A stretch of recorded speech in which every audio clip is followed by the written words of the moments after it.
আসসালামু আলাইকুম বন্ধুরা, আবারও স্বাগতম আপনাদের ভৌতিক.com-এ। আশা করি আপনারা ভালো আছেন এবং ভালোর দলে আছেন। আজ 3টি গল্প আছে। প্রথম গল্পে একজন অ্যাম্বুলেন্স চালক মাঝরাতে লাশ নিয়ে কুমিল্লা যাচ্ছে, কিন্তু পথের মাঝে লাশ উঠে বসে। দ্বিতীয় গল্পে কয়েকটি মেয়ে কবরস্থানে রাত কাটাতে যায়, আর তারপর যা ঘটে তা তারা নিজেরাও ব্যাখ্যা করতে পারে না। তৃতীয় গল্পে একটি মেয়ে রাতে মাকে অনুসরণ করে আম কুড়াতে যায়, কিন্তু পরে জানতে পারে মা সারা রাত বাড়িতেই ছিল। তাহলে সে কাকে অনুসরণ করছিল? সাবস্ক্রাইব করুন, লাইট নিভিয়ে দিন। শুরু করা যাক। কামাল একজন সাধারণ অ্যাম্বুলেন্স চালক। সংসারে অভাব, বউ অসুস্থ, বাচ্চা আসছে। মাঝরাতে 5,000 টাকার লোভে একটা লাশ নিয়ে কুমিল্লা রওনা দিল সে। পেছনে 3 জন মহিলা। বৃষ্টি, অন্ধকার রাস্তা, নির্জন হাইওয়ে। সব ঠিকঠাকই ছিল, যতক্ষণ না দাউদকান্দির কাছে গাড়ি থামল। আর পেছনে তাকিয়ে কামাল যা দেখল, তারপর থেকে সে আর কোনোদিন রাতের শিফটে কাজ করেনি। আজকের প্রথম গল্প, রাতের অ্যাম্বুলেন্স। আজ কাজে আসতে কামালের একটু দেরি হয়ে যায়। এখন বাজে সকাল প্রায় 9:45। হাজিরা খাতায় সই করতে করতে কামাল একবার আশেপাশে চোখ বুলায়, তারপর ঝট করে হাজিরের ঘরে লিখে ফেলে 9:30। তারপর পাশের টেবিলে বসা এক বুড়োকে লক্ষ্য করে বলে, বুঝলেন কলিম চাচা, বউটার শরীর বেশি ভালা না, 8 মাস চলতাছে, অনেক চিন্তায় আছি। বাসায় কেউ নাই যে দেখভাল করব, কি যে করি। একটু থেমে আবার বলে, আমারই সব করতে হয়, তার উপর টাকা পয়সার সমস্যায় আছি। একটা কামের লোক রাখতে পারো না মিয়া? পাশের টেবিলে বসে থাকা 60 বছর বয়সের বৃদ্ধ কনিম মিয়া কথাটা বলে কিছুটা থামে, তারপর আবার বলে, জানো তো, পরপর 3 দিন লেট হইলে 1 দিনের বেতন পানিতে যাইব। তোমার এ মাসে অলরেডি 7 দিন লেট, মানে 2 দিনের বেতন নাই। ব্যাপারটা মাথায় রাখো। কামাল কিছু বলে না, মাথা নাড়ায়। সে ব্যাপারটা জানে। সরোয়ার্দী হাসপাতালের অ্যাম্বুলেন্স ড্রাইভার হিসেবে গত মাস 2 আগে যোগ দিয়েছে কামাল। ওর কাজ হলো সারাদিন অ্যাম্বুলেন্স চালানো। যেদিন কাজের চাপ থাকে সেদিন এত বেশি থাকে যে খাওয়া দাওয়ার সময় থাকে না, আর যেদিন কাজের চাপ কম থাকে সেদিন দেখা 2-1টা ট্রিপ মারার পরই বসে বসে ঝিমোতে হয়। তবে কাজের মধ্যেই থাকতে বেশি ভালো লাগে কামালের। তার উপর কখনো সখনো 2 পয়সা উপরই পাওয়া যায়। শুরুতে রুগী লাশ পরিবহন করতে একটু খারাপই লাগতো, কিন্তু এখন তা সয়ে গেছে। ও চিন্তা করে দেখেছি, যাত্রী পরিবহন করার চেয়ে রুগী আর লাশ পরিবহন করাই নিরাপদ। হাউকাউ চেঁচামেচি কম করে। সই করে অ্যাম্বুলেন্সের চাবির জন্য দোতলায় উঠতেই শান্তি দিদির সঙ্গে দেখা হয়ে যায়। তিনি প্রায় দৌড়ে 7 নম্বর ওয়ার্ডের দিকে যাচ্ছিলেন। শান্তি দিদি হাসপাতালের সিনিয়র নার্স, কামালকে বেশ স্নেহ করে। ঠিক কামালের মতো দেখতে নাকি তার এক ভাই ছিল। কি দিদি, কি খবর? 21 নম্বর রোগীর অবস্থা বেশি ভালো না রে, স্যারদের খবর দিতে গেছিলাম। তোর বউ কেমন আছে? কোনো চিন্তা করবি না, আমরা আসি। শান্তি দিদি দাঁড়ায় না। কামাল কিছু বলার সুযোগ না পেয়ে হেসে অফিস রুমে ঢুকে যায়। সেখান থেকে চাবি নিয়ে সোজা বাহার ভাইয়ের চায়ের দোকানে। চাবি নেয়ার মানে কামাল গাড়ি সহ রেডি, কল আসলেই চলে যাবে। বাহার ভাইয়ের দোকানে কামাল এলাহি ভাইকে দেখতে পায়। আরও কয়েকজনকে নিয়ে বসে চা খাচ্ছে আর হাত নেড়ে নেড়ে কি যেন বলছে। এলাহি ভাই এই হাসপাতালের ড্রাইভার ইউনিয়নের নেতা। তার হুকুম ছাড়া হাসপাতালের একটা গাড়িও চলে না, তার কথাই আইন। কামাল কাছে গিয়ে সালাম দিয়ে বলে, ভাই কেমন আছেন? সালামের সংক্ষিপ্ত উত্তর দিয়ে এলাহি মিয়া বলে, কি ব্যাপার কামাল, আজকাল থাকো কই? ইউনিয়ন অফিসে আসোটা শোনা? শুধু কি রুগীকে সেবা করলে চলবো? নিজের ভবিষ্যতের দিকে ও তো তাকাইতে হইব নাকি? সমর্থনের আশায় ইলাহি মিয়া পাশে বসে থাকা অন্য সবার দিকে তাকায়। সবাই মাথা নেড়ে তাকে সমর্থন দেয়। লিডার, কামাল মিয়ার তো বাচ্চা হইব। পাশে বসা লম্বা মতো তেলচোরা জহির বলে, আবে কামালের বাচ্চা হইব নাকি, কর বউয়ের বাচ্চা হইব। আরেকজন কথাটা বলার সাথে সাথে সবাই হো হো করে হেসে ওঠে। কামাল কিচ্ছু বলে না, মুখে হাসি হাসি একটা ভাব করে রাখে, যেন খুব মজা পাচ্ছে। বস, চাটা খাও। তয় ভাই, বাচ্চা হওয়ার পর কিন্তু ইউনিয়নের জন্য সময় দিবা। আমি তো শালায় তোমগোলাইগা খাটতে খাটতে শেষ। আর যে কোনো দরকারে আমারে ফোন দিবা, তুমগো লাইগা আমার জান কোরবান বলে এলাহি মিয়া দলবল নিয়ে চলে যায়। কামাল বুঝতে পারে আজকের দিনটা ওর বসে বসেই কাটবে। চায়ের দোকানে দীর্ঘ সময় বসে থাকার পরও কোনো কল আসে না। কামাল উঠে ওর অ্যাম্বুলেন্সের কাছে চলে আসে। 17 নম্বর অ্যাম্বুলেন্স। দরজা খুলে ও অ্যাম্বুলেন্সে উঠে রেডিও চালিয়ে কতক্ষণ খবর শোনে। এমন সময় সুলেমান এসে একটা ঠিকানা দিয়ে যায়। গুলশান যেতে হবে, রোগী নিয়ে আসতে হবে। কামাল বের হয়ে যায়। যাবার সময় একটা কলা আর বন রুটি নিয়ে নেয় বাহারের দোকান থেকে, দুপুরের খাবার হিসাবে খাবে বলে। খাতায় লিখে রাখতে বলে ও টান দিয়ে গাড়ি নিয়ে বের হয়ে যায়। হাসপাতালের গাড়ি চালালে আরেকটা সুবিধা হলো রাস্তায় সার্জেন্টের সঙ্গে ঝামেলায় পড়তে হয় না। কথাই আছে, অ্যাম্বুলেন্সের সাইরেন শুনলে প্রধানমন্ত্রীর গাড়িও নাকি সাইড দেয়। কথাটা অনেকটা সত্য। দেশের অবস্থা খুব একটা ভালো না। শেখ হাসিনা, খালেদা জিয়া দুজনই বন্দী। কখন কি হয় বলা যায় না।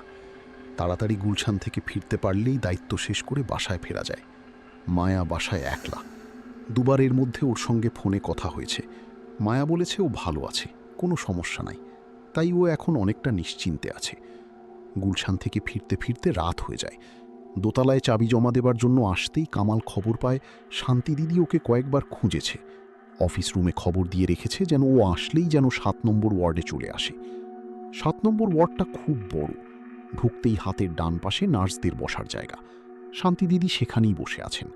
ওকে দেখে বলেন, কামাল এদিকে আয়, তোর সঙ্গে কথা আছে।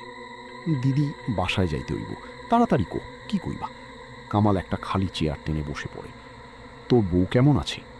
আছে কোনো রকম। দিদি রাইত হইছে, কাজের কথা কো, বউটা একলা ঘরে। কামাল তাড়া দেয়, আরে বহ না ছেমড়া, কাজ ছাড়া কি তোরে ডাকছি? কামাল মাথা নাড়ে, দিদি ঠিক বলেছে, কাজ ছাড়া ডাকিনি। শোন, 21 নম্বর বেডের রুগীটা মারা গেছে, লাশ মর্গে আছে, তোরে একটু দিয়ে আইতে হইব। কি ক, এই রাইতের বেলা? জাকিরাত তো নাইট, ওরে ক। কামাল চলে যাওয়ার জন্য দাঁড়িয়ে যায়।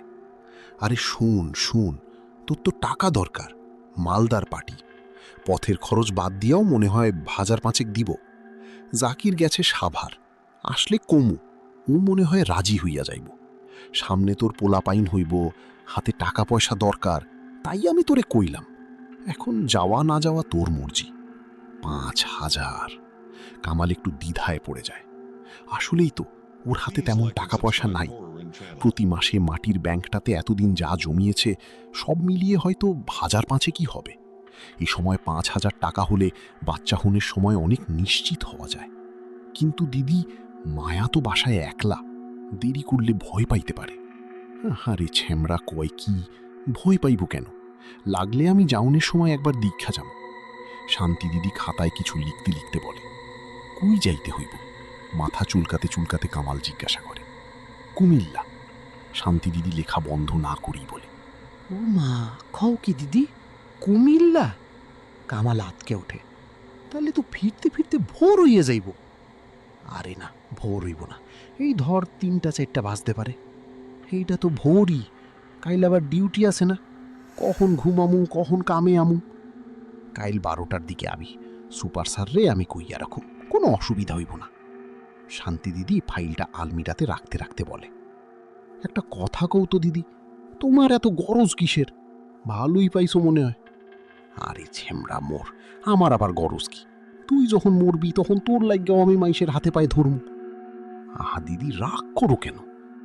শুন, দিদি কামালের কানের কাছে মুখ এনে ফিস ফিস করে বলে, যে মরছে সে অনেক বড় লোক আসিল। বড় লোকগু যেমন খাসলোত ভালা হয় না, এই বেডারও তাই আসিল। শেষ বয়সে 3টা বিয়া করছে। কষি কষি মাইয়াগুলি এই 1 সপ্তাহ বুইডাটার লাগি যা করলো, এখন মরার পরও লাশ নিয়া বইয়া আসে। তুই যাইয়া পৌঁছে দিয়ায়, তোর কাম শেষ। শান্তি দিদি ওর হাতে একটা সাদা খাম দেয়। কিটা? কামাল অবাক হইয়া জিজ্ঞাসা করে, কি আবার? টাকা আর ঠিকানা, যেখানে যাবি যা, গাড়িতে গিয়া বস। কিন্তু দিদি, এতটা পথ এই রাইতের বেলায় লাশ নিয়ে একলা যাইতে পারুম না। আরে ছ্যামড়া, একলা যাবি কেন? বুইরার 3 বউ যাইব তোর লগে। দেখিস আবার না তুই বুইরা হয়ে যাস। নিজের রসিকতায় নিজেই শান্তি দিদি হেসে উঠে। কি যে কও না দিদি, আমি তাহলে গাড়িতে যাই। যা, আর শুন, বউরে নিয়ে চিন্তা করবি না, আমি তোর দিদি আছি। যা ভাগ। কামাল বের হয়ে যায়। হঠাৎ করে টাকাটা পেয়ে মেজাজ ভালো হয়ে যায়। যেতে যেতে মায়ার সঙ্গে ফোনে কথা বলে। মায়াকে জানায় ওকে এখন কুমিল্লা যেতে হচ্ছে, ফিরতে রাত হবে। মায়া যেন কোনো চিন্তা না করে, যত তাড়াতাড়ি সম্ভব ও ফিরে আসবে। কামাল নিচে নেমে দেখে লাশ ওর গাড়িতে তোলা হয়ে গেছে। মনির মিয়া গাড়ির পাশে দাঁড়িয়ে হাঁপাচ্ছে। এত ভারী কারো শরীর হয়? 4 জন মিল্লাও তুলতে যে কষ্টটা হইল। কামালের দিকে তাকিয়ে হাত দুলাতে দুলাতে কথাগুলো এক নিঃশ্বাসে বলে মনির মিয়া, অনেক ভারী নাকি? পাল্টা জিজ্ঞাসা করি কামাল তাকায় অ্যাম্বুলেন্সের ভেতরে। বাম পাশের বেডের উপর লাশটা রেখে সাদা একটা চাদর দিয়ে লাশটা ঢেকে দেওয়া হয়েছে। মনির মিয়া বাম দিকের দরজা বন্ধ করে দেয়। কালো বোরকা পরা লম্বা মতন দুজন মহিলা দাঁড়িয়ে আছে গাড়ির পাশে। একবার কামালের দিকে তাকিয়ে দুজন নিচু স্বরে নিজেদের মধ্যে কথা বলতে থাকে। কামালের কান পর্যন্ত সে কথার আওয়াজ পৌঁছায় না। কাগজ নিয়ে আরেকজন বোরকা পরা মহিলা কামালের কাছে এসে বলে, আপনি কি যাবেন ভাই? কামাল উপরে নিচে হ্যাঁ সূচক মাথা নাড়ে। তাহলে চলুন রওনা হই। মহিলা মনির মিয়ার হাতে কয়েকটা 100 টাকার নোট দিয়ে অন্য দুজন মহিলার দিকে তাকিয়ে বলে, কই তোমরা আসো। সবাই উঠে বসতেই কামাল অ্যাম্বুলেন্স ছেড়ে দেয়। ঘড়িতে তখন বাজে কাঁটায় কাঁটায় রাত 12টা। রাস্তায় খুব একটা গাড়ি নেই। সোডিয়াম বাতির আলোয় পথঘাট কেমন ভৌতিক মনে হচ্ছে। কামাল এমনিতে ভূতপ্রেত বিশ্বাস করে না, তবু এই নির্জন রাতে কেন যেন ওর শরীরে কাঁটা দিয়ে যায়। গাড়ির গতি ঘন্টায় 60 রাখে কামাল। মনে মনে ঠিক করে কোনো অবস্থাতেই গাড়ির গতি 60 কিলোমিটারের উপর নেবে না। কামালের শ্বশুরই ছিল ওর ওস্তাদ। সে শিখিয়েছে রাতের বেলা রাস্তাঘাট যতই ফাঁকা হোক না কেন, একটা নির্দিষ্ট গতিতে গাড়ি চালালে কোনো অ্যাক্সিডেন্ট হয় না। কামাল কথাটা বিশ্বাস করে, তাই আগেভাগেই মনে মনে গাড়ির গতি ঠিক করে নেয় ঘন্টায় 60 কিলোমিটার। জাতীয় সংসদ ভবনের সামনে আসতেই বৃষ্টি শুরু হলো। কামাল মনে মনে বলে, বৃষ্টি হবার আর সময় পেল না। কামাল গাড়ির গতি আরো কমিয়ে আনে। আসাদ গেটে আড়ংয়ের সামনে আসতেই সিগন্যাল পড়ে গেল। কামাল একবার ভাবল টান দিয়ে চলে যাবে কিনা, কিন্তু পরক্ষণেই ভাবল না, অস্থির হবার কিছু নাই। ও গাড়ি থামিয়ে গ্রিন বাতির জন্য অপেক্ষা করে। রাস্তা প্রায় ফাঁকা, কোনো জনমানব নেই। ডানে বামে তাকালে ওর কেমন একটা গা ছমছম করে ওঠে। দূর, যত সব ফালতু চিন্তা ভাবনা। 1 কিলো আসতে পারলাম না আর ভূতের চিন্তা পেয়ে বসেছে। নিজেকে নিজেই সান্ত্বনা দেয় কামাল। হঠাৎ বাম পাশের জানলা দিয়ে একটা মুখ উঁকি দিতে চমকে উঠে চিৎকার করে, কে কে? জানালায় দিয়ে ভেতরে তাকিয়ে আছে এক বুড়া। মাথায় এলোমেলো সাদা চুল, দুহাত দিয়ে জানালার কাঁচ চেপে আছে। দাঁতগুলোও কেমন ফাঁক ফাঁক। লোকটা বলে ওঠে, দে দে টাকা দে, ভাত খামু, টাকা দে। মেজাজ খারাপ হয়ে যায় কামালের। মনে হয় নাইমা 2টা চড় মারে। হারামজাদা ভিক্ষা চাউনের আর কোনো সময় পায় না, মর যাইয়া। ও 60 ফাঁক করে বাইরে থুঁতু দেয়। মনে মনে গজগজ করলেও বুক পকেট হাতড়ে 5 টাকার একটা নোট বের করে লোকটার দিকে বাড়িয়ে ধরে। লোকটা টাকা না নিয়ে বলে, ভাগ ভাগ, তাড়াতাড়ি ভাগ। কথার আগামাথা বুঝতে পারে না। কামালের কাছে লোকটাকে দেখে হয়তো পাগল টাগলই মনে হয়। ঠিক এই সময় ওর পিছনের ছোট জানলায় টোকা দেবার শব্দ হয়। কামাল ওর ঠিক পিঠ লাগোয়া যে জানালাটা, সেটা একটু ফাঁক করে ও পিছনে না তাকিয়েই বলে, জি বলেন, কি হয়েছে? পিছন থেকে 3 জনের একজন জিজ্ঞাসা করে। না, কিছু না। সিগন্যাল ছেড়ে দেওয়ায় কামাল গাড়ি টান দেয়। কামাল বাম পাশের মিররে তাকিয়ে বুড়োটাকে আর দেখতে পায় না। মনে মনে ভাবে, আরে গেল কোথায়? ও একটু সামনে ঝুঁকে ফুটপাতটা দেখতে চেষ্টা করে, কিন্তু বুড়োকে আর দেখতে না পেয়ে বেশ অবাক হয়ও। তারপর ফার্ম গেটের দিকে টার্ন নেয়। পিছন থেকে ফিস ফিস করে কথা বলার শব্দ কানে আসে কামালের। এই নীরবতায় তাতেও কিছুটা সাহস পায় কামাল। মাঝে মাঝে 2-1টা গাড়ি শোঁ শোঁ করে পাশ দিয়ে চলে যাচ্ছে। রাতে রাস্তায় বেশিরভাগ ট্রাকই চলে। দানবের মতো ট্রাকগুলি ঘোঁত ঘোঁত শব্দ করে চলে যায়। সায়দাবাদ যাত্রাবাড়ি হয়ে কামাল গাড়ি চালাতে থাকে শনির আখড়া দিয়ে কুমিল্লার দিকে। এই রাস্তাটা ওর বেশ পরিচিত। একটানা বৃষ্টি হচ্ছে, মনে হয় আজ সারা রাতই হবে। মাঝে মাঝে বিকট শব্দে বিদ্যুৎ চমকাচ্ছে। শীত শীত একটা ভাব চলে এসেছে। কামাল পানির বোতল খুলে পানি খায়। আশেপাশে দোকানপাট সব বন্ধ। আজ মনে হচ্ছে রাস্তায় গাড়ির সংখ্যাও কম। পেছন থেকে আবারও টুকটুক করে শব্দ হয়। জি বলেন। কামাল মাথাটা একটু পিছনে নিয়ে বলে, আমরা একটু নামবো? একজন বলে। কামাল অবাক হয়, এখানে? জি, আপনি কি একটু থামেন? মনে হয় দাউদকান্দি এসে পড়েছি, সেখানে থামলে হতো না? না, সামনের বড় গাছটার কাছে থামুন। পেছন থেকে অন্য একটি কণ্ঠ বলে ওঠে। কথাটা আদেশের মতো শোনায় ওর কাছে। কামাল অ্যাম্বুলেন্সটা রাস্তার পাশে একটা বড় গাছের গা ঘেঁষে দাঁড় করিয়ে দেয়। পেছনের দরজা খোলার শব্দ পেয়ে ও জানালাটা দিয়ে পেছনে তাকায়। আধো আলোয় যা দেখতে পায় তাতে কামালের মাথা ঘুরে ওঠে। সিটের ওপর মৃত ব্যক্তি বসে আছে। শুধু বসেই নেই, হাত নেড়ে নেড়ে কি যেন বলছে। ও প্রচণ্ড রকমের ভয় পেয়ে যায়। কামাল পেছন থেকে চোখ সরিয়ে নিজেকে আড়াল করে রাখতে চেষ্টা করে। সামনে তাকালে দু ছায়া দেখতে পায় ও। কোনো শরীর নেই, শুধু বোঝা যাচ্ছে দেহের অস্তিত্ব। বাতাসে ভেসে ভেসে ছায়া দুটো কামালের দিকেই আসছে।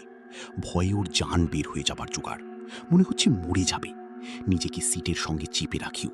মনে হচ্ছে নিজেকে সিটের ভিতর ঢুকিয়ে ফেলতে পারলে ভয় কিছুটা কমে যেত। মনে মনে আল্লাহ আল্লাহ করতে থাকে। ছায়া দুটো ওর পাশ দিয়ে পিছনে চলে যায়। পিছন থেকে হঠাৎ হাসির শব্দ ভেসে আসে।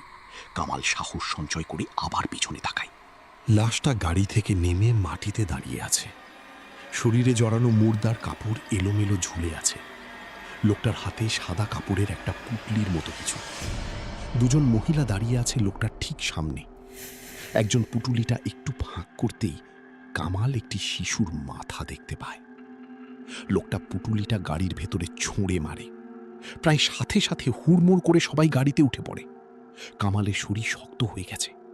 একবার ভাবল গাড়ি থেকে নেমে দৌড় দেবে কিনা, কিন্তু কোথায় যাবে? তার চেয়ে ভালো কিছু না দেখার ভান করে থাকলে হয়তো জানে বেঁচে যাওয়া যাবে। ও মনে মনে প্রার্থনা করে, আল্লাহ বাঁচাও। পেছন থেকে টোকা দেবার শব্দ আসতেই কামাল চমকে ওঠে। গাড়ি চালাও, ভারী একটা কণ্ঠ বলে। কামাল চাবিতে হাত দিতেই গাড়ি স্টার্ট হয়ে যায়। কামালের মাথা কাজ করছে না। গাড়ি রাস্তায় ওঠার সময় সাইড মিররে দেখতে পায় ছায়া দুটো এখনো দাঁড়িয়ে আছে। হাতে ধরে আছে সাদা মতো দুটো পুটুলি। এখন আর বৃষ্টি পড়ছে না, তবে মাঝে মাঝে বিদ্যুৎ চমকাচ্ছে। মেন রাস্তা ধরে গাড়ি চালাচ্ছে কামাল। ও চালাচ্ছে না বলে গাড়ি নিজে নিজে চলছে বললেই ভালো শোনায়। কেননা এই মুহূর্তে গাড়ির উপর ওর কোনো কন্ট্রোল নেই। ও শুধু চুপচাপ বসে আছে। গাড়ি নিজে নিজে চলছে। পেছন থেকে চুকচুক শব্দ ভেসে আসছে। কামাল নিজেকে সামলে সাহস সঞ্চয় করে আবার পেছনে তাকায়। দেখতে পায় দুজন করে দুপাশে বসে সবাই সামনের দিকে ঝুঁকে বাচ্চাটাকে খাচ্ছে। কামাল সেই রাতে বেঁচে ফিরেছিল, কিন্তু এবার যে গল্পটা বলবো সেখানে কয়েকটি মেয়ে নিজেরাই কবরস্থানে রাত কাটাতে গিয়েছিল অ্যাডভেঞ্চারের নেশায়।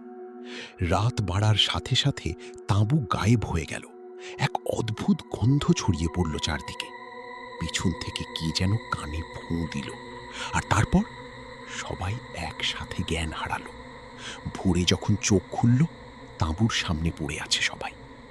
মাঝরাতে কি হয়েছিল কেউ জানে না। আজকের দ্বিতীয় গল্প, কবরস্থানে এক রাত। একবার আমার বাসায় আমার বান্ধবীরা এসেছিল। রাপা, সাফা, রামিসা, অর্চি, সামিয়া, সাবরিনা, মুনতাহা আর নুরি। আমরা একসাথে হওয়া মানে গল্পের ঝুড়ি। আমরা একসাথে হইলেই অনেক মজা করি, হরর মুভি দেখি, অ্যাডভেঞ্চার করি।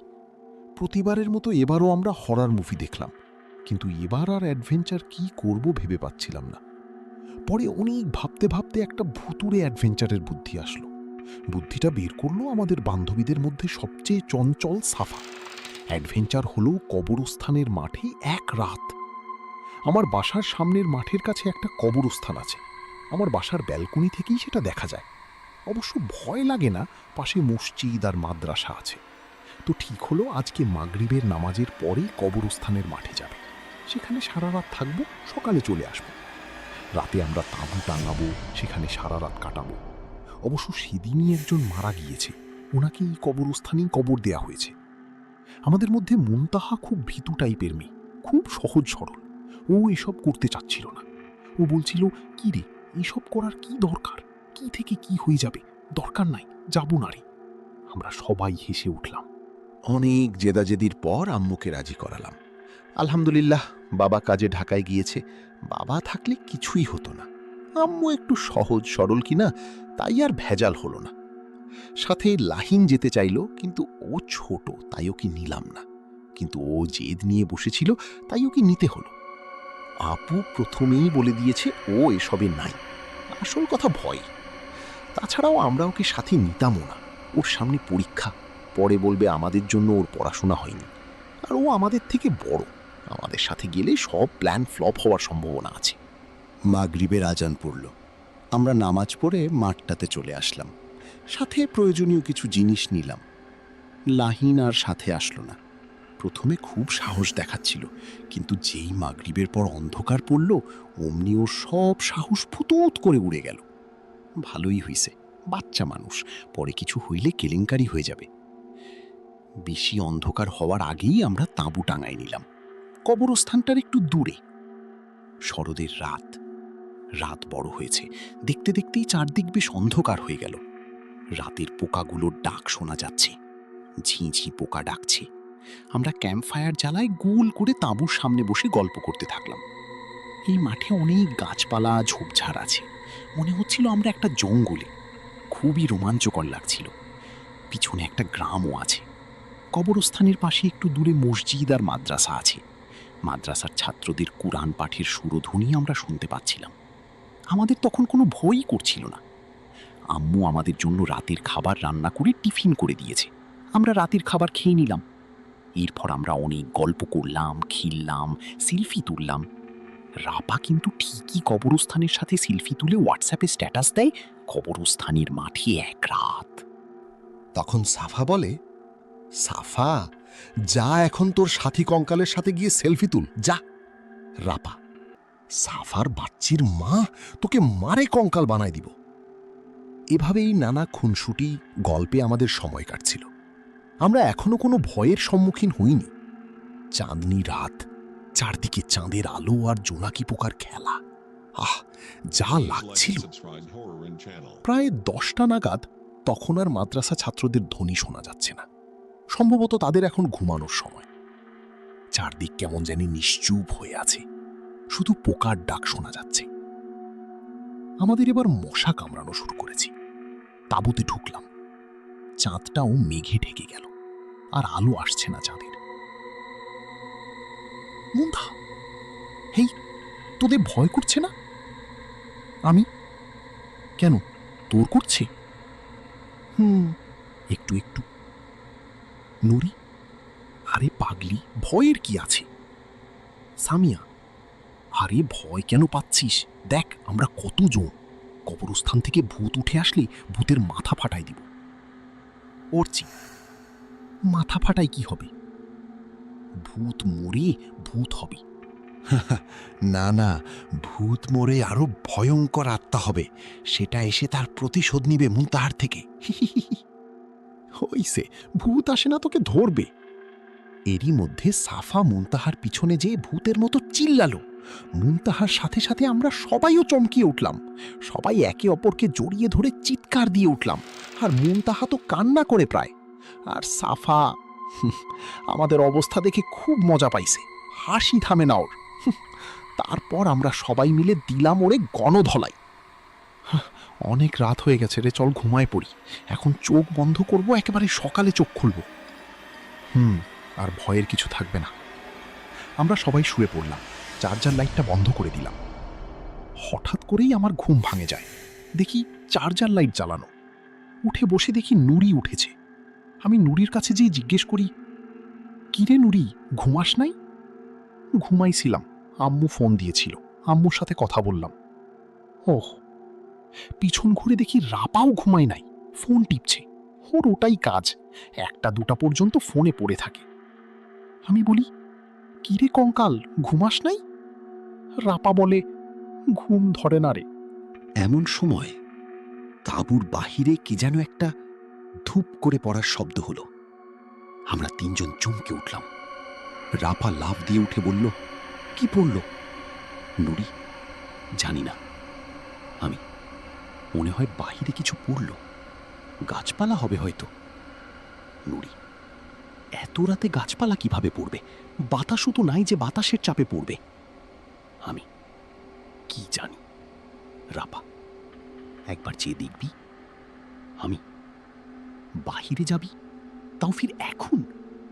রাপা, নুড়ি, চল যাই। রাপা, তাঁবু থেকে শুধু উঁকি মারে দেখি কি পড়ল। আমি, আচ্ছা তা। গায়ে একটা চাদর পোলটাই আমরা একটা টর্চ লাইট নিয়ে বাহিরে এলাম। দেখি আমাদের ক্যাম্প ফায়ারটা একদমই নিভে গিয়েছে, কিন্তু এত তাড়াতাড়ি তো এইভাবে নেভার কথা না। একদম সব ছাই হয়ে গিয়েছে, একটা আগুনের কোনাও নাই। অদ্ভুত ব্যাপার। ভাবলাম কুয়াশার জন্য হয়তো। চারিপাশে আলো মারে দেখি, কই কিছু তো পড়ে নাই। শিয়াল ডেকে উঠল। নুড়ি আর রাপা আমাকে জড়ায় ধরল দুই পাশ দিয়ে, আমি মাঝখানে স্যান্ডউইচ। নুড়ি, এই শিয়াল আসলো কই থেকে? আমি, আরে এটা ক্যান্টনমেন্ট এলাকা না, ক্যান্টনমেন্ট থেকে হয়তো আসছে। রাপা, এই তাঁবুতে চল। আমি, হ্যাঁ চল। আমরা তাঁবুতে ফিরতে যাচ্ছিলাম, কিন্তু এরই মাঝে একটা আশ্চর্যজনক ঘটনা ঘটে। পিছন ঘুরে দেখি আমরা তাঁবু থেকে বেশ দূরে চলে এসেছি। কিন্তু কিভাবে? আমরা তো তাঁবু থেকে মাত্র 6-7 পা আগালাম উঁকি মারে দেখার জন্য যে কি পড়ল, তাতেই এত দূরে চলে আসলাম। স্ট্রেঞ্জ। কবরস্থানের একটু কাছে দাঁড়িয়ে আমরা। এবার আমাদের প্রচণ্ড ভয় লাগা শুরু করেছে। তাঁবুর দিকে হাঁটতে লাগলাম। কেমন একটা মোড়া মোড়া গন্ধ পাচ্ছি। কিসের গন্ধ? কই থেকে আসতেছে? রাপা আর নুড়িও ঠিক একই গন্ধ পাচ্ছি। কিসের জানি গন্ধ আসতেছে। হ্যাঁ, মনে হয় কবরস্থান থেকে। আজকেই তো একজনকে কবর দেয়া হয়েছে। তাড়াতাড়ি চল তাঁবুতে। আমরা তাঁবুর দিকে যেতে লাগলাম। এবার একটা ভারী বাতাস অনুভব করলাম। বাতাসটা ভারী হলেও বেশ শীতল। চারদিক ধীরে ধীরে আরো অন্ধকার হয়ে গেল। ঘুটঘুটে অন্ধকার, কিছুই দেখা যাচ্ছে না। ভাগ্যিস টর্চটা সাথে নিয়েছিলাম। পোকাগুলোরাও আর ডাক শোনা যাচ্ছে না। হঠাৎ করেই পরিবেশটা কেমন নিশ্চুপ হয়ে গেল। আমার কিন্তু খুব ভয় করছে, শুধু তোর না, আমাদেরও। টর্চ লাইটের সাহায্যে আমরা সামনে এগোতে থাকি। মনে হলো কেউ আমাদের উপর নজরদারি করে রাখছে। আমাদের সাথে সাথেই চলছে, কারণ আমাদের চলার শব্দটা ডাবল মনে হচ্ছিল, আর পরিবেশটা নিশ্চুপ হওয়ার কারণে সেটা আরো ভয়ঙ্কর মনে হচ্ছিল। হয়তো মনের ভুল। আমরা সামনে থেকে কাদের দৌড়ানোর শব্দ শুনতে পেলাম। আমরা তিনজন থমকে দাঁড়ালাম। সামনে থেকে কেউ দৌড়ে আমাদের দিকে আসছে। কে আসছে? আমি, মনে হচ্ছে না কেউ সামনে থেকে দৌড়ে আমাদের দিকে আসছে। নুড়ি, হ্যাঁ, কে আসছে? রাপা, এখন আমাদের কি হবে? আমরা এখন কি করব? আমরা বেশি না ভেবে পিছন ঘুরে দৌড়াতে লাগলাম। এছাড়া তো আর উপায়ও ছিল না। দৌড়াতে দৌড়াতে আমরা ভুলে কবরস্থানের শেষ মাথায় চলে আসি। অন্ধকারে কিছু দেখা যাচ্ছিল না। কোন দিকে যাচ্ছি সেটাও বুঝতে পারছিলাম না। আমরা দাঁড়ালাম, হাঁপাচ্ছি। এবার শুনতে পেলাম কারা জানি রিশু, নুড়ি, রাপা বলে ডাকছি। পিছনে ঘুরলাম, দেখলাম পিছনে যারা আমাদের পিছনে দৌড়াচ্ছিল তারাই। ওরা অনেক হাঁপায় গেছে। তারা আর কেউ না, তারা হলো সাফা, সামিয়া, অর্চি, মুনতাহা, রামিসা আর সাবরিনা। তোরা এখানে? আরে কি যেন একটা শব্দ গেল। তোদের খুঁজতে এখানে। কি বলতেছিস? ভালো করে বল। আরে তোরা কই ছিলি? আমরা তাঁবুতে ঘুমাচ্ছিলাম, হঠাৎ কি জানি ভয়ঙ্কর একটা চিৎকার দেয়। সেই চিৎকারে আমাদের সবার ঘুম ভাঙে যায়। তারপর দেখি তোরা তাঁবুতে নাই। ভাবলাম তোদের হয়তো কিছু হয়েছে, তাই তোদের খুঁজতে আমরা তাঁবু থেকে বের হই। কিন্তু চারপাশ দেখি ঘুটঘুটে অন্ধকার, কিছু দেখা যাচ্ছিল না। একটু সামনে আগাই, কিন্তু পরে পিছন ঘুরে দেখি তাঁবু নাই। আমরা তো ভয়ে শেষ। পিছন থেকে কি আরে আমরা তো ভাবছি অন্য কেউ হয়তো আমাদের দিকে তেড়ে আসছে, তাই আমরাও দৌড়াই। আমি, তাঁবুতে থাকাকালীন আমরাও একটা কি যেন ধূপ করে পড়া শব্দ পাই। ওই জন্য দেখতে বের হই কি পড়ল। দেখি কিছুই পড়ে নাই। তারপর যখন তাঁবুতে ফিরবো দেখি তাঁবু থেকে অনেক দূরে চলে এসেছি আমরা। সামিয়া, কি হচ্ছে এসব? মুনতাহা, আমি তো আগেই বলেছিলাম এখানে আসার কোনো দরকার নাই। এখন কি হবে? আমরা এখন কি করব? আমরা মুনতাহার দিকে ভীতু দৃষ্টিতে তাকায় থাকি। মুনতাহা, কি রে, আমার দিকে এইভাবে তাকাই আছিস কেন? রামিসা, তোর দিকে না, তোর পিছনে দেখ। মুনতাহা পিছন না ঘুরে চিৎকার দিয়ে আমাদের কাছে চলে আসে। মুনতাহার পিছনে একটা বুড়ে করে লোক, একটা চোখ নষ্ট, চুল আর দাড়ি সাদা মনে হয়। অন্ধকারে কিছুই ভালোভাবে দেখা যাচ্ছে না। ওনার ওপর একটু টর্চের আলো মারতেই উনি গর্জন দিয়ে বললেন, কে তোমরা? এখানে কি করো? এই মাঝরাতে এখানে এসেছো কেন? আসলে আমরা কবরস্থানে। আমার পুরো কথা শেষ না হতেই উনি বলে উঠে, ভালো চাইলে পালাও এখান থেকে, এই জায়গা ভালো না জানো না, পালাও পালাও। বলতে বলতে উনি পালিয়ে যায়। কেন দিকে গেল সেটা অন্ধকারে দেখা গেল না। সাফা, কি ছিল এটা? সাবরিনা, পাগল মনে হয়। রামিসা, মুনতাহা, আজও পাগল। সামিয়া, কিন্তু এখন আমরা কি করব? আমরা কি করব বুঝতে পারছিলাম না। আবার সেই উদ্ভট গন্ধ পাই। আমরা সামনে এগোতে থাকি। সামনে গিয়ে দেখি কবরস্থানের পাশে এক লোক কি যেন বিড়বিড় করে পড়ছে। আমরা তার কাছে গেলাম। লোকটা অন্য মুখ হয়ে বসেছিল। কাঁপা কাঁপা গলায় বললাম, এই যে দাদু। আমি আবার ডাকলাম, দাদু। সামিয়া কাছে গিয়ে লোকটার কাঁধে হাত দিয়ে ডাকল, দাদু শুনছেন? লোকটা বিড়বিড় করা বন্ধ করল। সামিয়া আবার ডাকল, দাদু। তিনি এবার উত্তর দিলেন, কি কি চাই? আসলে আমরা পথ হারায় ফেলেছি। অন্ধকারে সঠিক পথটা খুঁজে পাচ্ছি না। একটু পথ চেনাই দেবেন প্লিজ। লোকটা দাঁড়ালো। আমাদের পিছনে হঠাৎ করে কি যেন একটা ভয়ঙ্কর শব্দ হলো। আমরা পিছনে ফিরলাম, কিছু দেখা যাচ্ছে না। সামনে তাকাতেই দেখি লোকটা নেই। রামিসা, লোকটা গেল কই?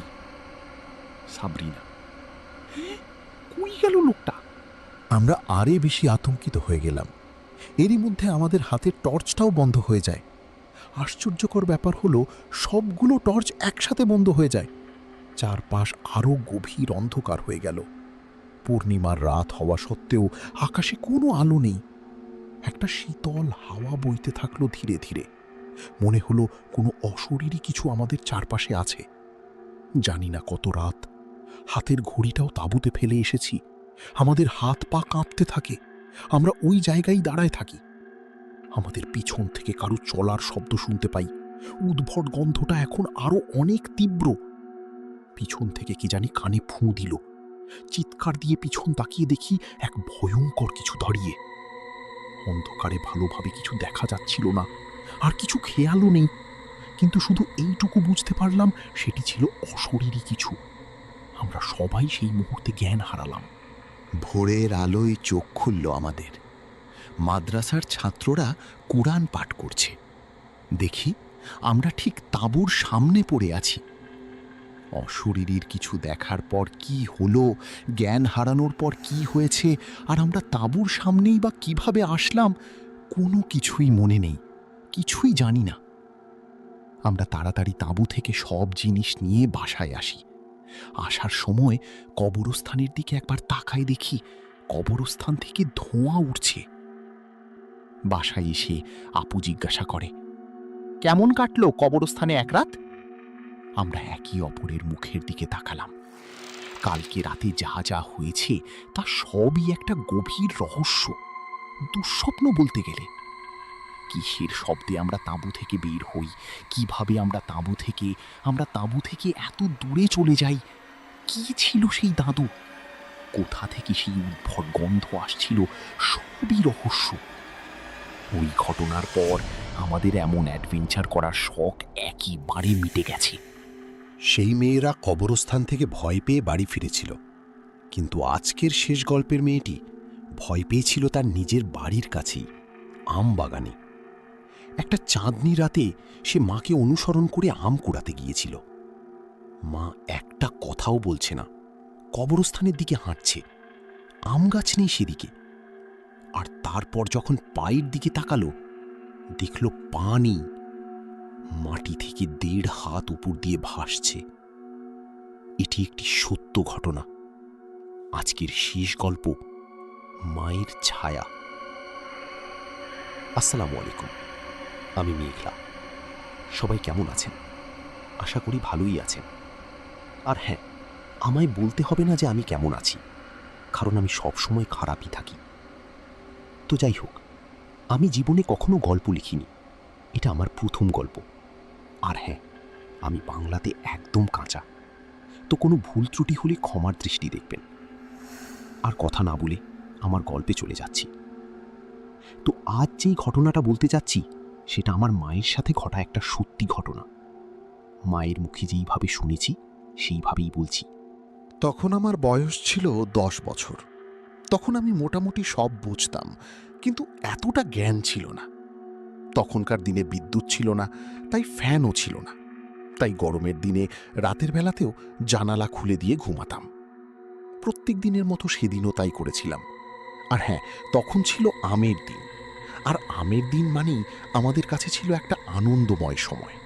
ছোটরা সবাই মিলে আম কুড়াতে যেতাম আর বলতাম যে যত বেশি আম কুড়াতে পারবে সেই জিতবে। তো এই লোভে আমি একদিন ভাবলাম যে মার সাথে আম কুড়াতে যাব। আসলে আমার নানি আজানের সাথে সাথে নামাজ পড়ে, তো তাই আম্মু ভেবেছিল অন্ধকার থাকতেই নানির সাথে আম কুড়াতে যাবে। তো সেদিন মাকে বলেছিলাম আগেই আমায় ডাক দিতে, এবং এটা বলে আমি ঘুমিয়ে পড়লাম। হঠাৎ দেখি কি যেন আমার পাশ থেকে উঠে গেল, আর আমিও উঠে তার পিছু পিছু গিয়ে দেখি মা বাড়ি থেকে বেরিয়ে যাচ্ছে। নিশ্চয়ই আমাকে না নেওয়ার ধান্দা। এটা ভেবেই আমিও মার পিছু নিলাম আর মাকে ডাকলাম। মা হাতের ইশারায় আমাকে তার সাথে সাথে যেতে বলল। আমি তার পিছু পিছু যেতে থাকলাম আর আম কুড়াতে থাকলাম। সেদিন ছিল চাঁদনি রাত, কেমন যেন অদ্ভুত পরিবেশ, বেশ গা ছমছমি। কেন জানি না মা একটু বেশি আম পাচ্ছে। সেদিক দিয়ে ধরতে গেলে আমি তো 1 ভাগও পাচ্ছি না। হঠাৎ খেয়াল করলাম মা তো আমার সাথে কোনো কথা বলছে না। আর যেই মা আমাকে কবরস্থানের পাশে যেতে বারণ করেছে, সে কেন ওই পথে হাঁটছে? আর কবরস্থানের পাশে তো আম গাছ নেই, তাহলে ওখানে কেন যাচ্ছি?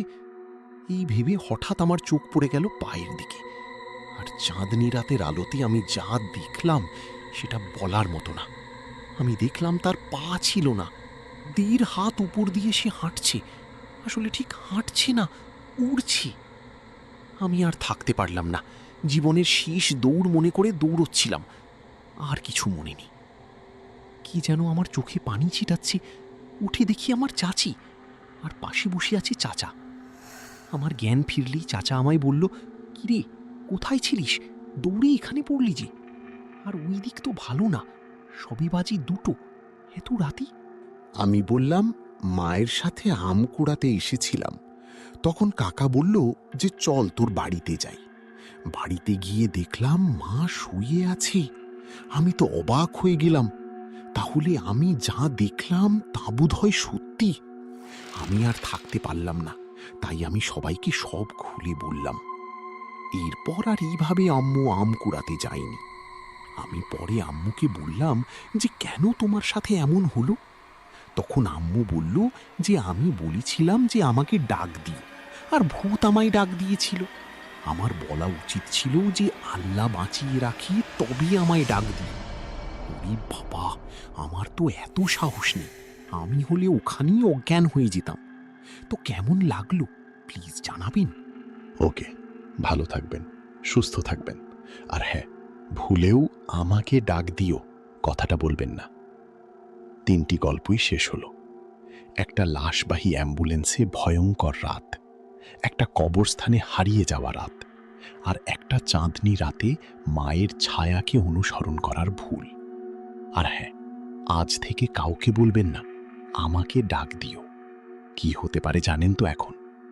কমেন্টে জানান কোন গল্পটা সবচেয়ে বেশি গায়ে কাটা দিয়েছে। লাইক করুন, শেয়ার করুন, সাবস্ক্রাইব করুন।